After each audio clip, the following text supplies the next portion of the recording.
பிஜேபிக்கு 101, ஜேடியுக்கு 102, Chirag பஸ்வானுக்கு 26 and Manjhi and குஷ்வாகாக்கு 8 இப்படிதான் plan ஆயிருக்கு. குஷ்வாகாவோட பிளான், அவருடைய ப்ரப்போசல் என்னவா இருக்குன்னா, நீங்க யாருக்கு வேணாலும் எவ்வளவு சீட் வேணாலும் கொடுங்க, மாஞ்சி எவ்வளவு சீட் வாங்குறாரோ அதுக்கு ஒரு சீட் கூட எனக்கு குறையக்கூடாது அப்படிங்கிறது அவருடைய கண்டிஷனா இருந்திருக்கு.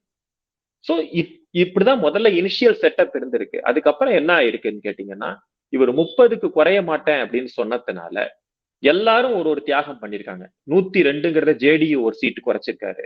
குஷ்வாகாவும் மாஞ்சியும் ஆளுக்கு தலா ஒரு ஒரு சீட்டை குறைச்சிக்கிட்டு 26ங்கிறத 29 ஆக்கி சிராக் பஸ்வானுக்கு கொடுத்திருக்காங்க. சிராக் பஸ்வான்ட்ட என்ன சொல்லப்பட்டிருக்குன்னா, உங்களுக்கு 29 சீட்டு கொடுக்கப்பட்டாலும் நீங்க கேட்கிற சீட்ல நீங்க அடம் பிடிக்க கூடாது.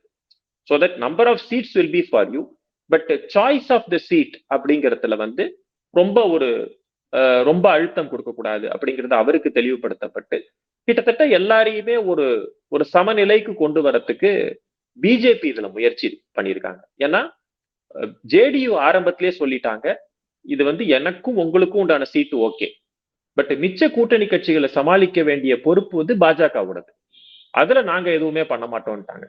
பொறுப்பை ஜேடியு வந்து பிஜேபி கிட்ட கொடுத்துட்டாங்க. சோ பிஜேபி தான் இதுல ஃபுல் அண்ட் ஃபுல் அவங்க மத்தியஸ்தம் பண்ணி ஒரு முடிவுக்கு வந்திருக்கிறத நம்ம பாக்குறோம்.